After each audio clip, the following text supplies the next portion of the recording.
Bueno, muchas gracias a todos por estar acá. Realmente para mí es un placer venir a Colombia. Es un placer reencontrarme con algunos colegas hoy que pasaron por mi institución. Bueno, y un orgullo estar con todos ustedes. Yo creo que por ahí el título puede haber asustado a algunos que salieron corriendo de acá y dijeron, uy, vamos a ver programación. No es la idea de este taller, si bien vamos a ver algunos aspectos de programación que son necesarios.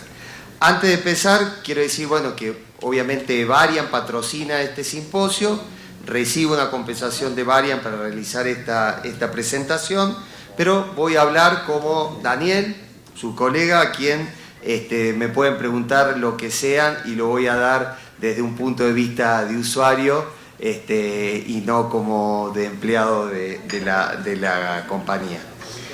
Más o menos el temario de lo que vamos a hablar durante la presentación. Vamos a hablar sobre, primero, aspectos generales de lo que es la automatización y protocolización. Esta palabra ya empieza a decir algo que es el paso previo necesario para poder empezar a pensar en una automatización. Vamos a ver la generación de estructura de planificación mediante script. En todas las estaciones tenemos el mismo paciente, está cargado un script de estructuras, el cual vamos a ejecutar. Vamos a hablar de protocolos clínicos de Eclipse, de RapidPlan, de la creación, la validación y la utilización de los modelos de RapidPlan, por qué RapidPlan y la necesidad de RapidPlan, y vamos a terminar con la planificación automática, que es, creo, nuestro objetivo al cual, sin lugar a duda, en poco tiempo vamos a estar todos hablando. El proceso de la radioterapia es extremadamente complejo, cada uno de nosotros conoce este proceso y es un proceso que comienza no solamente en la planificación o en la imagen, sino que comienza en la consulta, con un montón de variables que van a ser necesarias de usar durante todo este proceso de la radioterapia. Luego hay un proceso de planificación, de control de calidad, de ingreso a la máquina de tratamiento, de seguimiento. Y nuestros pacientes, especialmente en la mayoría de las instituciones, no terminan cuando lo terminamos de irradiar, sino que hay un seguimiento que nos permite ver cuán bien o cuánto funcionó mi tratamiento. Ahora, para nosotros empezar a pensar de automatización, nosotros tenemos que empezar a pensar, porque lo vamos a pensar como un todo, cuáles son los procesos que tiene mi institución. Y así poder definir distintos procesos en los cuales, en un diagrama de flujo, o sea, tenemos que empezar a pensar nuestro pensamiento como un diagrama de flujo de programación. Y en muchos de estos procesos vamos a estar involucrados directamente lo físico, en algunos los técnicos, otros los médicos, otros van a ser compartidos.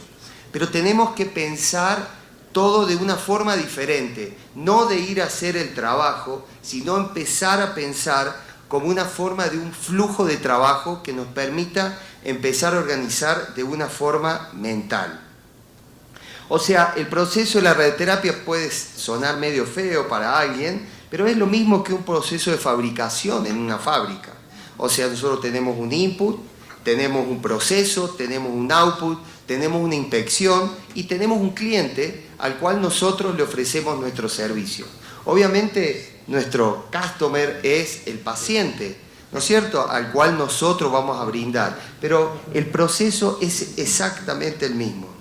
Y cuando nosotros hablamos de lo que es la automatización, para poder automatizar, primero tenemos que pensar en proceso, pero tenemos que identificar todas esas secuencias de acciones dentro de nuestro proceso que puedan ser realizadas en un mismo orden muchas veces. ¿Cuál es el sentido de que un profesional como un físico que ha recibido una formación científica vaya todos los días y haga la misma función. Es desaprovechar ese profesional. ¿Por qué? Porque esto se puede automatizar o, en otros casos, a lo mejor puedo buscar otro tipo de profesional que ayude a hacer esa tarea y seguramente le va a ser más eficiente. ¿Qué nos pasa a nosotros como físicos? Llegó el equipo nuevo. ¿Quién hace las mediciones? Y nosotros. Ahora, cuando ya es el paciente 10 y ya buscamos un ayudante. En el paciente 100 y ya no quiero ir más. En el paciente 500 no lo quiero ver de ninguna forma. ¿Por qué? ¿Por qué es eso? Porque tenemos una formación científica, no tenemos una formación técnica. Entonces nosotros tenemos que incorporar este concepto de automatización dentro de nuestra cabeza. Ahora, ¿qué sería un script? La palabra que nosotros empezamos a incorporar. Son aquellas instrucciones en algún lenguaje de programación o de alguna forma que van a permitir realizar esa acción en forma automática. Automatización, script. Ahí ya vamos a desmistificar estas palabras que por ahí pueden sonar un poco feas. Pero para poder hacer eso, nosotros, ¿qué es lo que necesitamos? Necesitamos un equipo de trabajo. Cuando hablamos de automatizar o realizar un script, no puede ser algo que lo hace de física que le gusta programar o alguno que esté haciendo. Tiene que ser una cuestión de equipo. Y en esta cuestión de equipo, no necesariamente todos van a saber programar. Alguno va a pensar en el flujo, otro va a saber en los procesos, otro va a saber la relación, otro cómo va a ser el tema de la relación con los servidores y con el sistema. Con lo cual, ¿qué nos implica esto directamente? Que el departamento de física, idealmente, no debería estar solo, sino que debería tener una relación directa con el departamento de informática del hospital. O sea, informática, de alguna forma, tiene que empezar a involucrarse. Esta persona que ven acá es un ingeniero informático que es uno de los principales hacedores de script dentro del departamento. Y obviamente, si alguien estudió para hacer programación, va a ser mucho mejor que alguno de nosotros que nos gusta o que podemos aprender a hacer algunas cosas. Tenemos que conformar un equipo, eso es lo ideal. Recientemente hubo una publicación, es de este año, en el cual en este proceso de la radioterapia se identifican distintas, etapas donde la inteligencia artificial, pensando como automatización y script, se pueden beneficiar. Entonces, por ahí puede sonar un poco grande esto, pero tenemos que empezar de alguna forma, tenemos que empezar a pensar de una forma mucho más eficiente. Y esta publicación es muy interesante porque en cada uno de estos aspectos que se está mostrando ahí abajo se muestran justamente beneficios concretos. ¿Por qué queremos automatizar? Bueno, ya un poco lo dijimos, pero primero necesitamos estandarizar. No podemos hoy al riñón derecho llamarle riñón-D, mañana llamarle -DER, después de riñón. No se pueden escribir las estructuras de distintas formas. ¿A alguien no le pasa esto? Levante la mano. Vamos, bien, bueno, hay gente que ya no le está pasando, lo cual es un gran avance. Pero somos muchos. Tenemos que estandarizar la forma en la cual vamos a trabajar. ¿Por qué estandarizar? Porque tenemos que hacer menos dependiente nuestro trabajo de quién lo hace, sino porque tenemos nuestro customer, que es el paciente, que el servicio que le vamos a prestar a él no puede depender si es de alguien que tiene experiencia o no, o si estaba de vacaciones el que sabía esto. Entonces tenemos que estandarizar. Al poder estandarizar, vamos a reducir las variaciones y vamos a evitar lo que son los errores aleatorios. Vamos a obtener entonces resultados que van a ser de mejor calidad porque no van a tener estos errores, menos usuarios dependientes. Vamos a hacer algo que a lo mejor antes no era práctico o era aburrido y entonces lo va a hacer un sistema. Va a brindar una seguridad al paciente, va a aumentar la eficiencia. Esta es una palabra muy importante porque está directamente relacionado a lo que es el costo. Nuestra práctica es una práctica que se va haciendo cada vez más compleja y si nosotros no vamos haciendo eficiente cada una de esas etapas, vamos a tener un aumento del costo de esta actividad. Vamos a disminuir los tiempos, vamos a mejorar la efectividad, o sea, vamos a estar en esta zona que estamos acá. Este gráfico es buenísimo y sirve siempre para mostrárselo a los administradores, en lo cual, obviamente, si yo quiero aumentar la calidad, tengo un aumento del costo. No nos tiene que dar como cosa hablar de costo. Muchas veces, al menos en mi medio, cuando uno habla de costo es como que suena feo, pero en esto es importante tenerlo en cuenta. Nosotros queremos aumentar la calidad, pero este aumento del costo tiene que ser no tan alto, porque si no mi práctica va a ser justamente ineficiente. Entonces tengo que estar en una zona donde la calidad sea suficientemente alta, pero la cantidad de faltas que yo tenga, o sea, el costo por detectar esa falta, no sea tan alto. Y esto justamente se logra a partir de este proceso. Entonces, podríamos hablar de múltiples ítems a considerar. Lo que vamos a hacer hoy es justamente focalizarnos en lo que es un tratamiento clásico para todos, que sería el tratamiento de próstata, pero en este caso vamos a hablar de SBRT, que seguramente muchos de ustedes usan. Bueno, SBRT de próstata, pensemos en la cabeza todas las cosas que tendríamos que tener protocolizadas. Hagamos un análisis mental a ver qué tengo protocolizado en eso. ¿Qué es lo primero que tengo que tener? Tengo que tener un protocolo escrito de lo que significa un tratamiento de SBRT de próstata. ¿Y todo esto tengo que hacer? Sí, lo tengo que hacer. Y esto lo tengo que tener escrito. Lo bueno es que hay varias partes de acá que se van a poder utilizar en otras localizaciones. Entonces algunas cosas voy a poder hacer un copy-paste y poder llevarlo para otras cosas. Pero yo tengo que tener escrito qué es lo que voy a hacer. Y dentro de ese protocolo general, en el cual yo voy a tener, por ejemplo, si coloco fiduciales, tengo que tener un protocolo de cómo se colocan los fiduciales. Si mi paciente, porque es un paciente que tiene una preparación especial, y bueno, también tiene que haber un protocolo sobre la dieta que se le entrega a ese paciente. No puede estar en la cabeza del médico o en la cabeza del físico. Todo esto tiene que estar escrito, ¿tá? Entonces eso nos va a dar un orden en nuestro trabajo.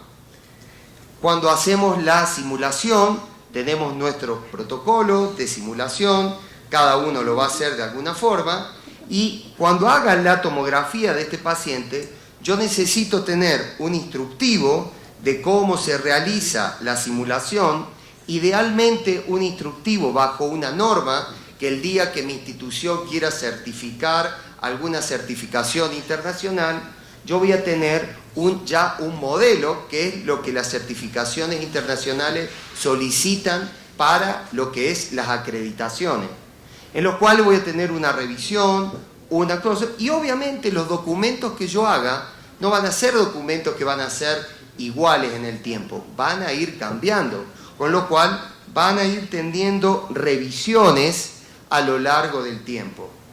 El registro de la simulación, bueno, tengo que de alguna forma generar algún sistema, ya sea dentro de área o en algún sistema automático que me permita no escribir en un papel si usa el apoyapierna, si usa esto, el otro, sino tener un sistema que me genere un PDF que yo lo pueda incluir dentro de mi sistema área. Eso es parte de lo que es la automatización. Entonces pasemos directamente al proceso de planificación de próstata y vemos qué cosas podemos identificar. Bueno, ese es más o menos el proceso que nosotros todos hacemos con algunas variaciones. Hablemos primero de lo que son las imágenes y las estructuras. Bueno, todos sabemos que el flujo de trabajo es altísimo y hay distintas responsabilidades en relación a lo que son la delineación de las estructuras. Obviamente eso depende de cada lugar, cuáles van a ser las responsabilidades. Eso en nuestro medio, o sea, en nuestro medio el GTB y el CTB es una responsabilidad médica. Los órganos a riesgo es de un dosimetrista con formación para localización y una aprobación médica. Para la generación de los PTB es una responsabilidad física o simetría, obviamente con una aprobación médica, y obviamente la parte de estructura de planificación es algo físico. Ahora, pero eso depende de cada institución, pero eso tiene que ser parte justamente del protocolo institucional.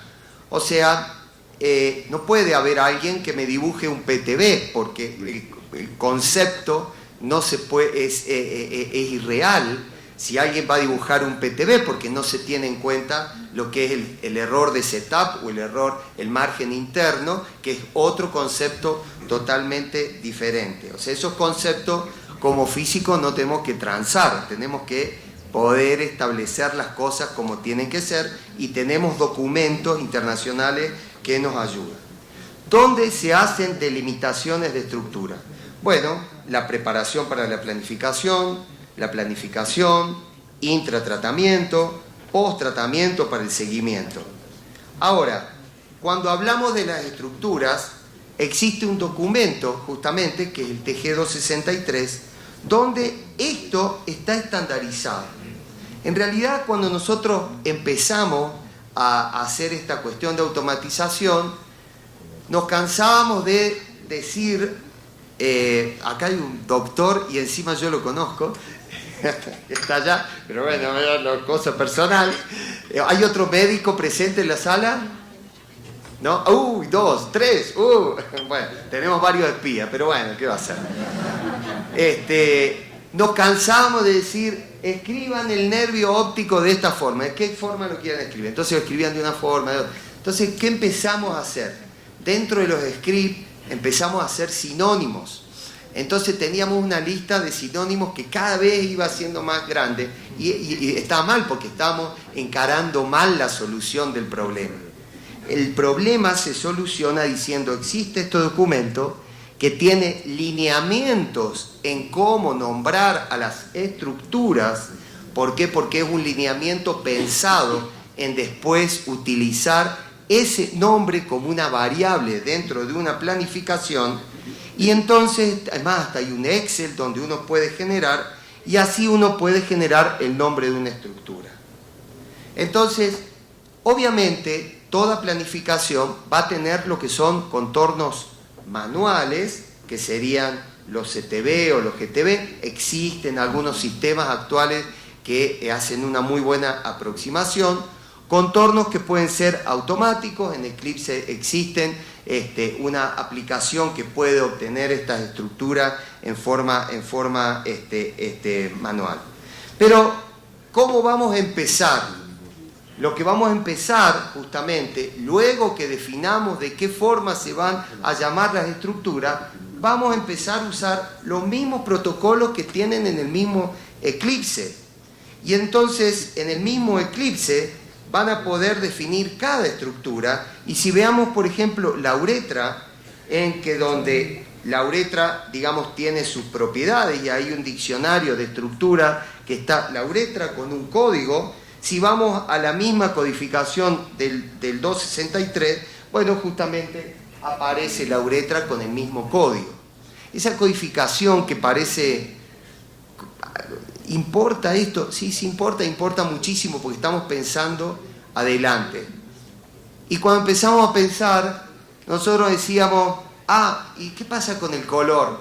Y yo al primero digo, ¿qué importa el color? Importa. No es lo mismo que sea amarilla o que sea verde. Por suerte, ahora en la versión 16 de Eclipse, dentro de los scripts se va a poder especificar el color de las estructuras y de los PTB, que es muy importante también de identificar. Entonces, nosotros tenemos las estructuras y tenemos que generar estructuras de planificación. Bueno, cada uno lo va a generar de una forma diferente. Ese es nuestro protocolo para un tratamiento de CBRT de próstata con regiones ganglionares, que tratamos en 5 fracciones, y ahí pueden ver rápidamente 3 niveles de dosis. Tenemos uno de 40 o 4000, que correspondería a la próstata, uno de 2750, que correspondería a las vesículas seminales, y uno de 2500, que corresponderían a las regiones ganglionares, todos en 5 fracciones. ¿Por qué lo escribimos en centigrade? Y porque en un nombre no puedo poner puntos. Entonces, justamente, tendríamos que escribirlo, o sea, no se puede poner punto dentro del criterio, un guión bajo o alguna otra forma.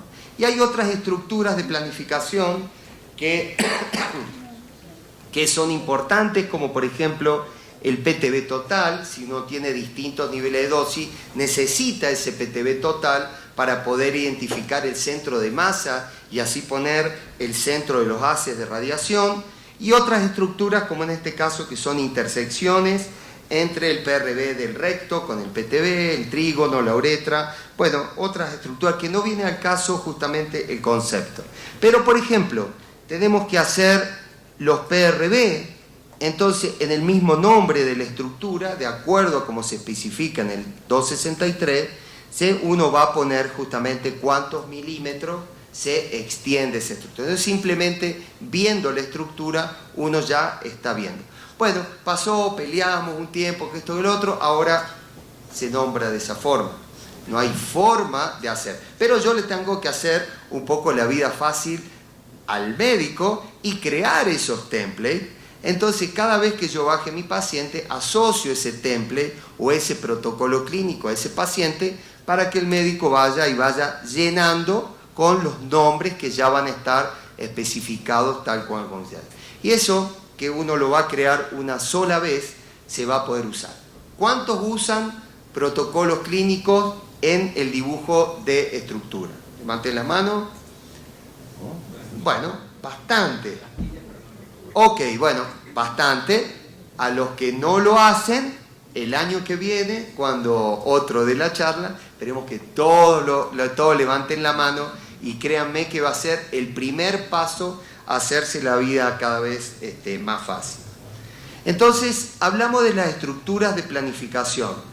¿Qué es lo que ocurre? Cuando las generamos, tenemos que hacer un montón de operaciones lógicas, expansiones, sustracciones, intersecciones, y esa justamente es un proceso que es un proceso repetitivo que puede ser fácilmente escrito en un lenguaje de programación. O sea, podemos hacer script. Y esta foto es de Ayelén, que me dio parte de estas imágenes. Entonces, identificamos una tarea que es repetitiva. Vamos a tener un input y vamos a tener un output. Una vez una persona me dijo, tanto lío para tener que hacer una programación para hacer 4 PTB locos. Y sí, la verdad tiene razón. Pero hagan una cuenta y hagan la cuenta de decir cuánto tiempo me ahorro por paciente. Multipliquen por el número de pacientes por día, por semana, en un año, y ya van a ver que en su cuenta rápida van a llegar, sin pensar que no estamos cometiendo errores, van a llegar a casi un mes. Entonces, obviamente esto requiere de un esfuerzo hacer todo esto, pero trae un beneficio final. Entonces, ¿qué es lo que tenemos que identificar? Justamente el diagrama de flujo de nuestro proceso de dibujo, lo que yo hago en el planificador. ¿Qué es lo que tengo que hacer? Por ejemplo, yo tengo que identificar si esta estructura viene con una resolución baja o alta, porque a lo mejor lo dibujé en otro sistema de planificación, y tengo que convertir la resolución de esa estructura. Yo tengo que por ejemplo, agarrar y hacer expansiones que sean simétricas o asimétricas. Entonces, tenemos una sentencia que justamente nos va a hacer esa actividad. Tengo que poder hacer intersecciones o subtracciones. Bueno, tenemos las operaciones booleanas que van a hacer esa función. Y tengo que poder hacer sumas de estructura para hacer justamente mi PTB total. O sea, en realidad, con estas operaciones booleanas puedo hacer absolutamente todo. Si yo voy al Eclipse, tengo el crops, el otro, el que viene, que va en la pelotita, que me hace esto, el otro. Pero en realidad con eso puedo simplificar rápidamente mi actividad. Entonces, una vez que yo voy a diseñar el algoritmo, voy a escribir el código, yo tengo que hacer una compilación para ver si yo me metí la pata en algún nombre, luego tengo que hacer una aprobación y luego que realice esa aprobación, ahí yo lo voy a poder utilizar. Entonces, lo que vamos a hacer ahora, en cada uno de sus eclipses, vamos a entrar, yo voy a entrar en forma remoto al mío, ¿ok? Cuando estén en esta, bueno, yo tengo la versión 15.6, estoy esperando que Cleverson me mande la versión 16, pero bueno, dice que tengo que hacer 10 charlas más y ahí lo va a pensar. Bueno, 3 más, bueno. Eso. La idea es que vayan a, digamos, el entorno de planificación. Todos tienen un paciente que se llama, si ponen próstata, a mí se llama simposio, pero para poder próstata. Milton, explicarle cómo... Primeramente lo siguiente, los pacientes que están abiertos ya, si quieren cerrar, no guarden, no hay que guardar los que ya fueron, perdón. Yo sé que hicieron un plan muy bueno, pero no hay que guardar, porque estamos en el mismo paciente. Ahora, justamente para evitar de ocurrir esto, lo que vamos a hacer es lo siguiente. En cada estación, si ustedes ven, ahí tienen taller 1, 2, 37, ¿no? Abre el paciente próstata, cuando tú escribes próstata, ¿ok? Según el número de tu estación. Entonces, si aquí la estación es 23, el número de la suerte es esto, a ver, próstata, no sé qué, 25, ¿encontró? No, el tuyo, ¿cuál es? 24.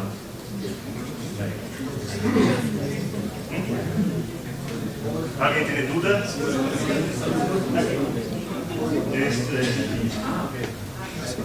Bueno, entonces, ¿qué es lo que hubiésemos hecho? El numerocito está aquí, ¿no? Voy a mostrar el usuario. 5, el tuyo. Esperen que voy a mostrar el código.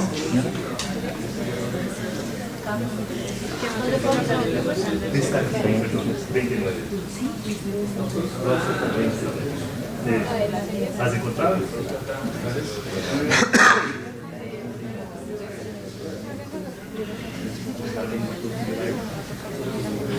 ¿Quién me llama? ¿A cuántos acá les gusta programar?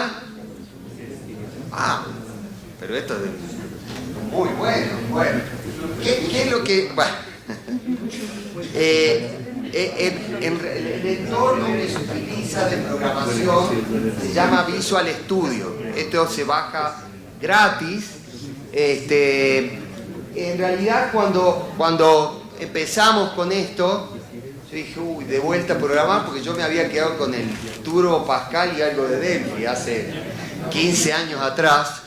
Y dije, de vuelta a ponerme esto. No, yo no voy a ponerme a hacer esto, pero sí tengo que entender cuál es la estructura justamente de esto, porque tengo que entender el flujo. Y en realidad, si vieron la sentencia del Visual Studio, son las mismas que el que hizo C, que el que hizo una forma, el otro. Simplemente tienen que pensar de esto. Justamente antes de que empezáramos la charla, Alberto me estaba contando que él tiene su lógica de script diferente a la que nosotros utilizamos, pero digamos dentro de esta estructura uno va a identificar distintas, por ejemplo acá se hace la definición de estructuras, se localizan, a ver, podemos identificar, acá se agregan estructuras, fíjense, de PTB, Add Structure, PTB, con el nombre, se le agrega una instrucción al final para que tenga un nombre específico. Acá están los márgenes, que era un poco lo que decíamos. Entonces fíjense los márgenes que como están, en este caso dice 3 porque 3 es justo para el sentido posterior. O sea, la programación no es algo compleja. Obviamente se puede ir haciendo más compleja a medida de que uno quiera ir agregándole algunos detalles y visualizaciones, ventanas y cosas que pueden ser un poco más interesantes. Bueno, dentro del paciente que tienen acá, tienen el paciente que solamente tiene los CTB, ¿cierto? Y por ejemplo tiene una estructura que se llama recto. Nosotros en el caso de los pacientes de próstata, lo que hacemos es dividir el recto en la parte posterior y la parte anterior, o sea, lo dividimos a la mitad, pidiendo de que justamente la parte posterior del recto, que es lo que está más lejos, le reciba menos dosis, porque es justamente la pared posterior la que va a recomponer la pared anterior, que sí o sí va a estar irradiada. Me corrigen los doctores si me estoy equivocando. ¿Es así? Bien, bien, bueno. Entonces, justamente, buscamos esa forma para poder justamente identificar. ¿Qué es lo que había que hacer? ¿Qué pasó? ¡Oh! Él trabaja para Electa. Bueno, no importa, créanme que les va a funcionar, si no vamos a terminar mal. Bueno, a ver, lo que vamos a hacer justamente, una vez que tenemos definido nuestras estructuras, nuestro diagrama de flujo de trabajo, lo que vamos a hacer acá es decir, bueno, en esta parte, vamos a cargar el script de generación de las estructuras con un directorio. Bueno, no importa. O lo hicimos a propósito porque no funcionaba. Este estaba preparado. Entonces, ¿qué es lo que vamos a hacer? Ahí podemos crear dentro de la programación las ventanas que ustedes quieran. Hay una parte que es gráfica, uno pone el tamaño de la ventana, qué cosas, digamos, quiere poner dentro de cada una de las ventanas y opciones. Entonces, que está preparado justamente para el curso, ¿qué es lo que va a hacer? Decir, bueno, a ver, va a ir detectando, por ejemplo, va a decir, pero usted no tiene dibujado el CTB de las vesículas seminales. Bueno, en este caso no está, entonces está bien. Usted no tiene dibujado un SIB. No, en este no tiene. No tiene ganglios pelvianos, o sea que van bien hasta arriba. No, en este caso no tiene. No tiene dibujado el intestino. Ok, ¿qué protocolo quiere? ¿36, 25 o 40? No, vamos a decir 36, 25, que es lo que queremos hacer. Entonces, ahí vemos una barra de progreso que puede parecer simplemente una línea verde que se va moviendo, pero tiene una complicación bastante importante en la programación, porque hay que hacer lo que se llama una programación tipo multihilo para justamente ir viendo el progreso de esa ejecución de ese programa. Entonces, mientras esto se va ejecutando, a lo mejor me voy a tomar un poco de café, está un poco más lento de lo normal, puedo ir haciendo otra cosa, ¿no es cierto? Y debería de haber terminado, pero un poquito más lento. Está en Córdoba, un poco lejos. Ahí seguro a ustedes les funciona esta computadora, no tiene GPU. También estoy esperando que vayan a lo ríen, para que esto vaya más rápido. La tercera vez que se lo pido. Bueno, entonces una vez que esto se terminó de ejecutar, que media hora, todas las estructuras, y esto se hace justamente en apenas segundos. Obviamente que es una inversión el poder generar un script que haga esto. Pero creo que esto se puede hacer. Y tal vez lo que podamos hacer ahí es ver de formar algún grupo de alguna forma para ver de que los que estén interesados en hacer esta programación, de alguna forma todos nos veamos interesados. No para copiar el script de uno, porque eso no funciona. Pero sí involucrarse en el tema y poder empezar a hacer esto para más adelante. ¿Ah? ¿Le parece? ¿Sí? Bueno, muy bien. Bueno, vamos a avanzar porque ya tenemos menos tiempo. Ahora, ¿qué es lo que necesitamos seguir con esto? Las estructuras ya las tenemos identificadas, pero nosotros necesitamos, los que no le corre, fíjense abajo que puede haber ventanas que tienen que ir poniendo OK.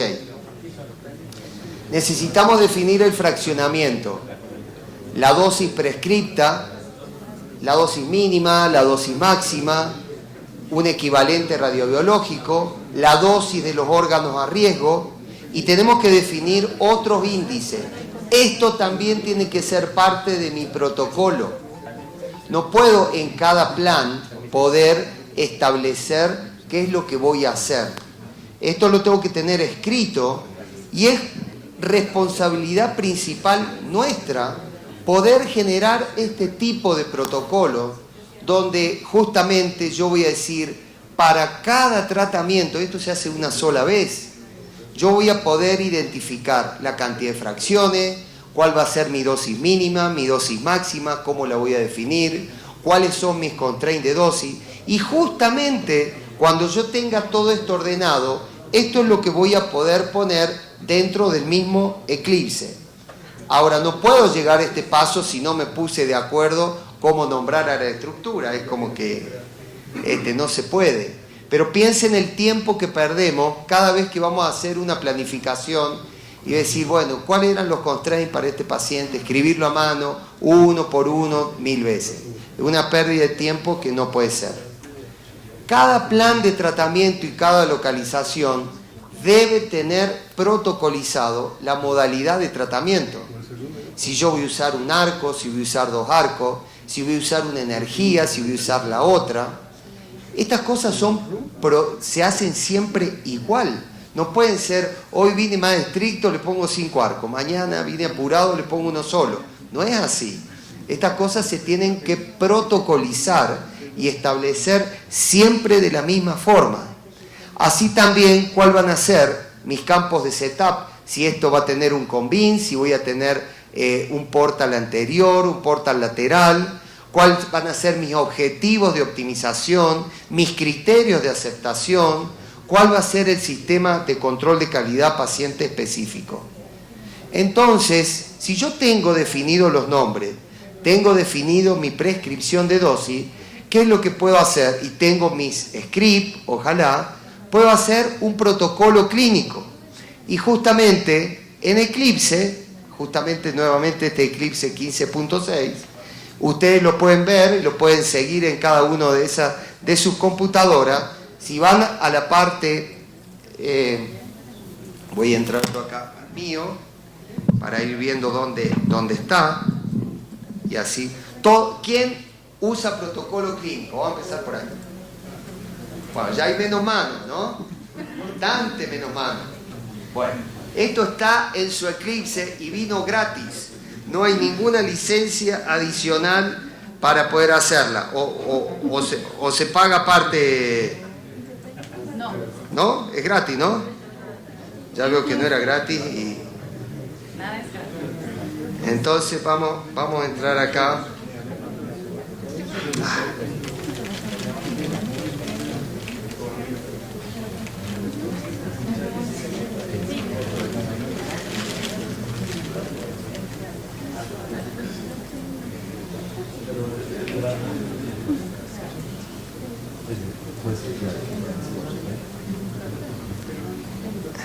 ¿Quiénes tienen la versión 16?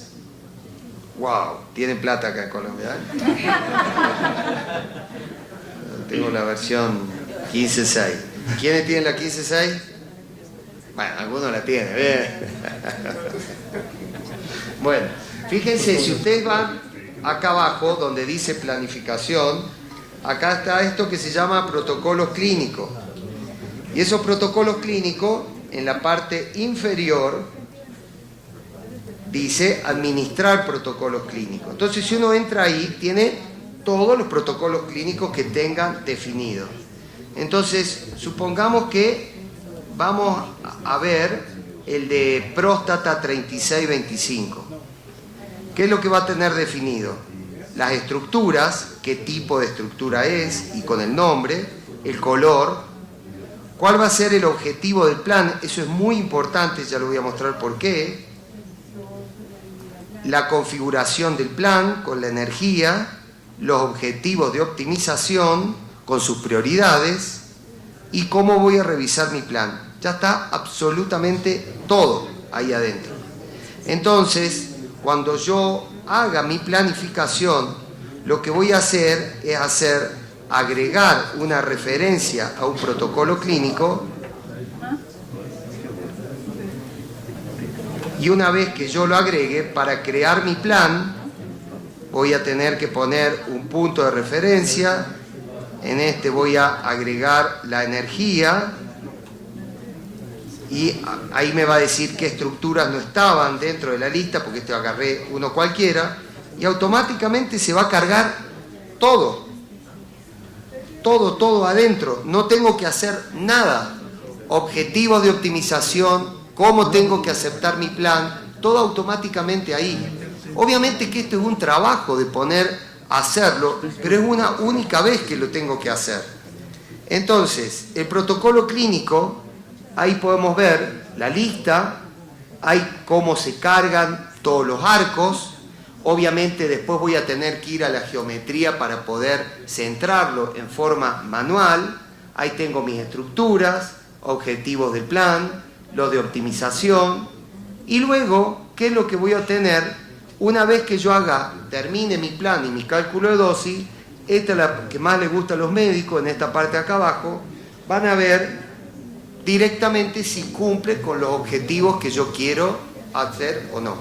O sea, obviamente visualizarán toda la distribución de dosis, pero los constraints no voy a tener que ir punto a punto en el histograma para ver si cumple con los datos que tengo que cumplir.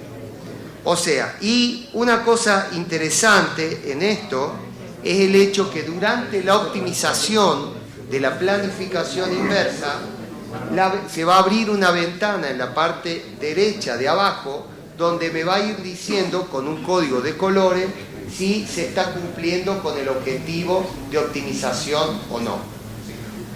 En la versión 16, no sé si Juliana quiere hacer alguna acotación, tiene grandes ventajas en cuanto a los protocolos clínicos, porque justamente los puntos se definen mejor.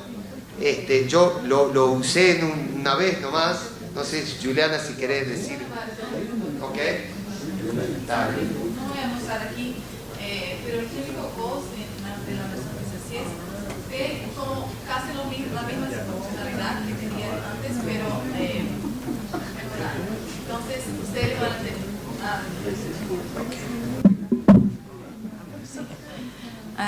y ahí ustedes pueden utilizarlo para planes con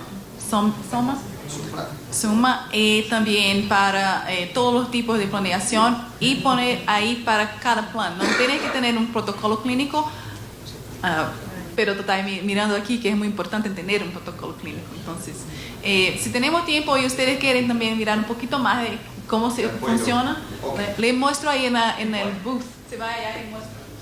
Bueno, vamos rápido entonces. Ahora, cuando yo hago un plan y yo tengo, por ejemplo, mi recto que tiene estos constraints y tengo estos resultados, tengo dos opciones. O empezar a ajustar manualmente para tratar de mejorar mi plan y obviamente ver el impacto que eso tiene sobre mi PTV. Pero, ¿cuánto ajustar un plan? Bueno, depende de la calidad de plan que yo quiera tener. Yo puedo tener un plan que sea muy malo, un plan pobremente optimizado, excelente, o acá estaría el de Alberto, ¿no es cierto? Es único. Pero bueno, debe haber pasado varios días tratando de obtener eso. Tal vez hay que lograr un equilibrio en lo que yo tengo que lograr, porque tengo un montón de pacientes para poder hacer. O sea, la calidad final de un plan, justamente la misma competencia Alberto lo dice, y depende de quién lo hace. Él estuvo en Argentina, así que viene bien cargado. Entonces, ¿qué es lo que vamos a usar y qué es lo que nos va a ayudar acá? Es justamente lo que se llama RapidPlan. ¿Quién tiene RapidPlan? Bueno, muy pocos, espero que muchos tengan RapidPlan Approxim. Yo le voy a mostrar por qué es realmente importante. RapidPlan lo que va a hacer es utilizar librerías de planes, sitio específico, de distribuciones dosis para obtener en un nuevo plan. O sea, básicamente, ¿por qué los planes son diferentes? Bueno, porque lo hizo Alberto, lo hizo Luis, porque el manejo de las restricciones dosis y volumen pueden ser distintas, porque los objetivos hay conflictivos y para mí es más importante el recto y para otro la vejiga y para esto. Entonces empieza a haber una variabilidad. Entonces, ¿qué es lo que yo puedo hacer? Yo puedo de alguna forma modelar datos históricos buenos que representan lo mejor de mi conocimiento, de mi experiencia, y ponerlo dentro de una herramienta de predicción. Vamos a pasar rápido porque estamos muy jugados en el tiempo. Y esto lo que va a generar es un modelo. O sea, básicamente, ¿qué es lo que queremos hacer? Tenemos un paciente que sería el paciente número 101 y no lo vamos a empezar como si fuese el paciente 1, sino lo que vamos a usar es la información de los 100 pacientes previos en el nuevo paciente. Entonces, la optimización va a ser utilizando los objetivos generados por esa estimación. ¿Cómo vamos a crear el modelo? Bueno, primero tengo que juntar todos esos planes. Una vez que junto todos esos planes, tengo que configurarlo creando el modelo en el cual voy a seleccionar objetivos. Hay distintas formas de objetivos que lo voy a mostrar mejor gráficamente. Voy a cargar todos los planes, o sea, un plan clínico de un paciente, lo voy a agregar a mi modelo, o sea, lo voy a ir metiendo dentro de una olla.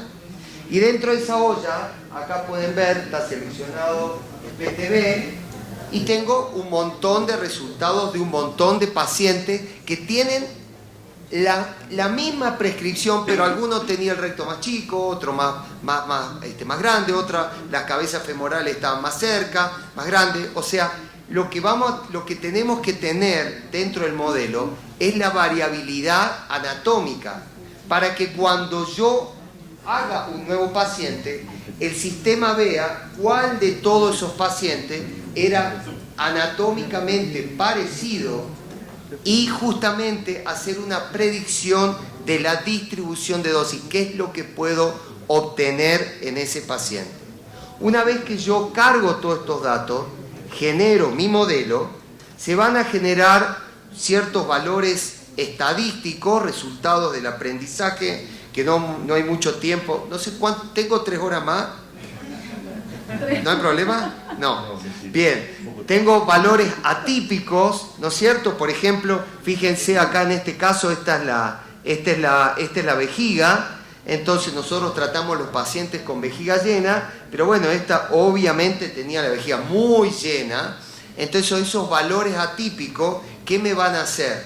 Y si yo tengo un paciente que tenía una vejiga de 1 litro y nunca va a tener 1 litro, entonces en los estadísticos que voy a generar, que voy a mostrar acá, eso me va a generar un punto que a lo mejor va a estar muy arriba y la pendiente de la predicción me va a cambiar.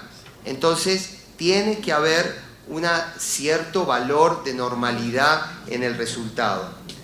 Entonces yo voy a entrenar a mi sistema para cada órgano a riesgo. Entonces estos estadísticos, que obviamente no son para nada simples, yo lo que tengo que poder detectar son los que son los outliers, o sea, detectar el rubio entre todos los morenos, justamente, o detectar esa flor que es de distinto color, que sale en muchas charlas, que está muy bien. Y uno puede usar valores estadísticos, pero hay outliers geométricos y hay outliers que son dosimétricos, ¿no es cierto?, a través de distintas formas. Bueno, ustedes pueden justamente ir a este link que está acá, hay una presentación que es en relación a mama, o si no, al mismo manual del Eclipse, donde uno puede justamente estudiar sobre esos outliers. Entonces, una vez que uno ya tiene este modelo, fíjense, este es un modelo de próstata para 36-25. En este caso, el primer modelo tenía 50 pacientes. ¿Y qué es lo que uno hace después? Uno crea el modelo. Este modelo lo hicimos hace aproximadamente unos 3 años. Y este año seleccionamos 50 pacientes de los que generamos con el mismo modelo, los volvimos a poner en la olla para que mi capacidad de predicción vaya aumentando. Yo estoy seguro que en un futuro cercano esto va a ser automático y que cada vez que uno vaya haciendo un plan, que sea un plan bueno, utilizando la herramienta de predicción, uno va a tener un botoncito que lo va a ir cargando a esa herramienta inteligente para aumentar la capacidad de predicción. Entonces, yo ahí tengo, digamos, ese es un DBH, del DBH del recto. Entonces, esto nos va a permitir hacer que un nuevo paciente no sea un evento independiente, sino que use la experiencia que tiene mi institución sobre el nuevo paciente. Esto es muy importante porque lamentablemente tampoco vamos a vivir para siempre y tal vez en otra institución nos paguen más o querramos ir a vivir a otro lado. Entonces tenemos que generar un proceso que no sea tan usuario dependiente, sino que sea de la institución, ¿no es cierto? O sea, no nos vamos a quedar sin trabajo porque tenemos cada vez más cosas para hacer, pero tenemos que ir cambiando un poco nuestra forma de pensar y generar modelos de predicción para que justamente poder hacer estos modelos. Fíjense, en este caso tenemos 4 modelos diferentes de próstata con ganglios, con 2 niveles de dosis diferentes. Es posible hacerlo en valores relativos. De hecho, hablando con Milton ayer, él me contaba que él hacía modelos con valores relativos. Es posible. Nosotros adoptamos por valores absolutos porque las dosis en los órganos a riesgo muchas veces no son lineales. Entonces, eso por ahí favorece justamente hacerlo en forma absoluta. Y así entonces, este sería un plan clínico y este sería un plan obtenido a partir del uso del RapidPlan, y pueden ver que los resultados son exactamente iguales. ¿Cuánto tiempo tenemos? Poco tiempo. ¿Cuánto? 10 minutos más. Oh, no, bueno. En otra vez vamos a hacerlo con hand-on en la computadora. Pero quiero pasar a lo que sigue. ¿Por qué es importante el hecho de tener una predicción de la planificación? Porque yo puedo ahora incluir todo este proceso en hacer lo que se llama una planificación automática. Y obviamente también puedo utilizar también otras herramientas dentro de mi acelerador lineal para poder justamente programar acciones en el acelerador lineal. Esto es lo que se llama el Developer Mode. ¿Qué sería una planificación automática?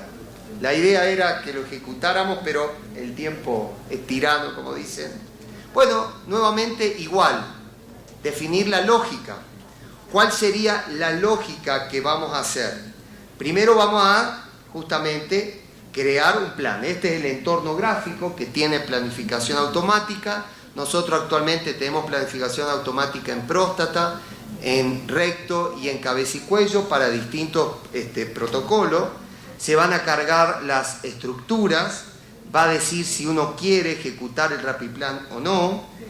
Entonces, ¿qué es lo que necesitamos hacer? Cargar el plan. Nuevamente, fíjense, ahí podemos ver cómo voy a nombrar a mi plan, cómo voy a nombrar al curso, qué energía voy a utilizar, cuántas fracciones, de qué forma vamos a colocar la dosis, cuál es la identificación de la codificación del modelo de RappiPlan. Ahí tenemos el curso, la energía, las fracciones, la dosis y mi PTB total donde voy a centrar mis isocentros. Tengo que definir los arcos que voy a utilizar porque digo voy a hacer BIMAT, entonces tengo que hacer un arco en el cual, fíjense, el colimador es 330, voy de 181 a 179, que sea true es que es horario. Tengo que agarrar y definir las listas de estructuras que voy a utilizar dentro de mi planificación. Voy a crear estructuras y asignar puntos de restricción si es necesario. Esto es lo que nosotros hacemos, definir el protocolo clínico dentro de la misma programación. Voy a identificar estructuras tipo si pertenece o no al RappiPlan. Fíjense acá, este es un punto del PTB. ¿Qué quiero? ¿A qué le estoy diciendo? Que quiero que 3625 de esta... No, esto es del PRB del recto, que no quiero que tenga dosis altas. Entonces digo que el PRB del recto, 3625, que es la dosis máxima, con una prioridad de 100%, no tenga más de 1% de ese volumen. O sea, lo entendemos todo. Justamente es definir este punto que está acá. Luego lo mismo sería algo parecido para un PTB. Ahí voy a definir los modelos de cálculo, de qué forma voy a estimar, cuál va a ser la dosis por fracción, el porcentaje del tratamiento. En este caso automáticamente va a buscar ese PTB total, va a buscar el centro de masa de esa estructura para poder definir dónde voy a colocar mi isocentro. Luego entonces, ¿qué voy a decir? ¿Ejecuto RappiPlan? Sí, voy a ejecutar RappiPlan. Entonces, ahí tengo que identificar el RappiPlan, la estructura, el nivel de dosis, identificar lo que son las bandas de predicción para ese modelo de RappiPlan. Entonces, ahí voy a decir, bueno, voy a crear dosis o voy a usar el modelo de RappiPlan para que me genere mis objetivos. Bueno, en nuestro caso lo que nosotros hacemos es, tenemos la banda superior de predicción, la banda inferior, y a partir justamente de un algoritmo interno, lo que hacemos es establecer puntos en la parte intermedia de la banda de predicción. Eso está bueno porque en el sistema, en Eclipse, es posible elegir la banda inferior como objetivo en el RappiPlan. Sin embargo, utilizar muchas veces la banda inferior hace que exija demasiado mi plan. Eso compite con la cobertura del PTB, me aumenta la unidad de monitor y no necesariamente si estoy muy por debajo de los constraints de ese paciente. Una vez que ya defino todo eso, entonces voy a colocar los objetivos nuevos definidos a través del modelo de RappiPlan. Una vez que lo hago, calculo la dosis, hago la optimización, hago el cálculo de la dosis y tengo el resultado final. Simplemente apretando un clic. Obviamente en un sistema, hasta tanto me envíen el GPU de Varian, tarda aproximadamente unos 12 minutos, pero mientras esto se va ejecutando, uno puede tomarse un mate o un café y no hace absolutamente nada de nada. ¿Qué hicimos para ver si esto servía o no? Agarramos 50 planes de próstata, lo hicimos totalmente manual, con gente que así tenía experiencia. Totalmente manual, con la ayuda del Rapiplan para que me dé una ayudita a dónde tenía que llegar, y totalmente automático. Es el resultado de un paciente. Luego hicimos lo mismo en planes que son más complejos, que son próstata con regiones ganglionares, porque es más complejo y tengo el intestino, quiero dar 25 Gray, pero no quiero más de 24 en el intestino, tengo el colon, ya se empieza a complicar, es más largo el volumen. La misma forma de comparación de los planes, y hicimos una comparación con índices de calidad o de cobertura. ¿Y qué es lo que pudimos ver? Justamente que los planes manuales que hacían, los que hacían las planificaciones, siempre tenían puntos de dosis más alta. ¿Y qué es lo que nos ocurre? Y por ahí cuando estamos optimizando, nos copamos con bajar la dosis en los órganos a riesgo. ¿Existe la palabra copar acá? Nos valentonamos con tener dosis más bajas en los órganos a riesgo. ¿Y cuál es el precio que pago? Y punto caliente.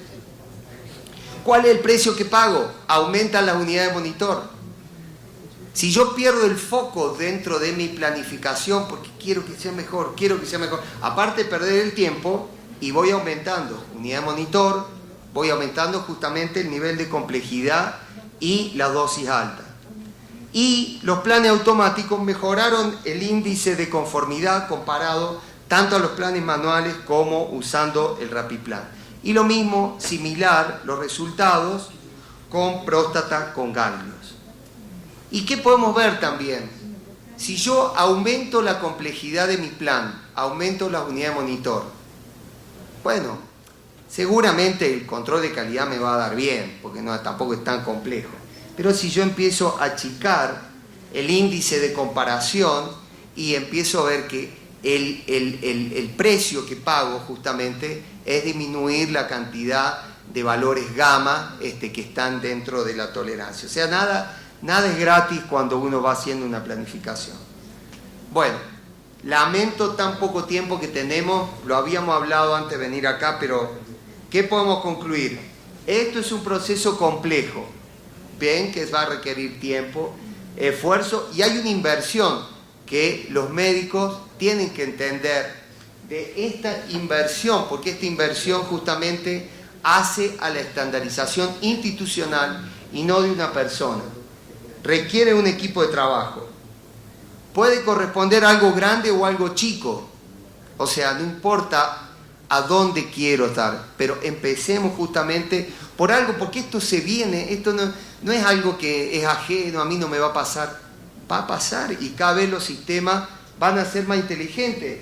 Este que está acá, automático, y cada vez va a ir aprendiendo más, y cada vez va a saber más. Es una actividad dinámica evolutiva. Usted me dice, ¿y esto yo lo hago y termina? No, nunca termina. Hago un modelo de Rapiplan, tenía 50 pacientes, el mínimo es 20, y cuando yo siga juntando datos, lo ideal es meter esos datos para que mi modelo sea más inteligente aún.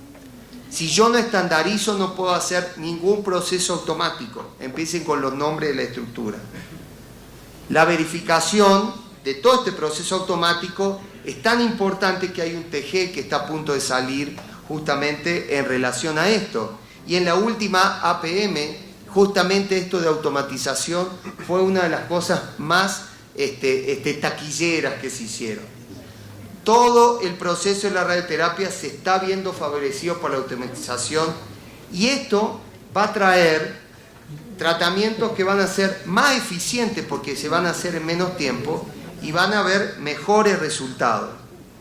En un futuro cercano, estoy seguro que las máquinas van a ser más inteligentes. Seguramente vamos a usar más cálculos independientes y menos mediciones, más sistemas inteligentes de control de calidad de las máquinas, y la realidad virtual ya es justamente algo que está entre nosotros. Pero tengo que identificar justamente esos procesos y esos subprocesos dentro de lo que es mi trabajo. Esto seguramente nos va a replantear la actividad profesional. Y quiero hacer hincapié justamente en esto, porque por ahí los físicos somos un poco cerrados. Hay otras cuestiones también alrededor de nuestra actividad, pero nosotros tenemos que ser más abiertos en mente y ver que nuestro trabajo no es que se va a acabar, nuestro trabajo va a aumentar, lo vamos a hacer más eficiente, pero tiene que cambiar, y si no nos adaptamos a este cambio, estamos fuera. Bueno, muchas gracias a todos, invitados a Córdoba.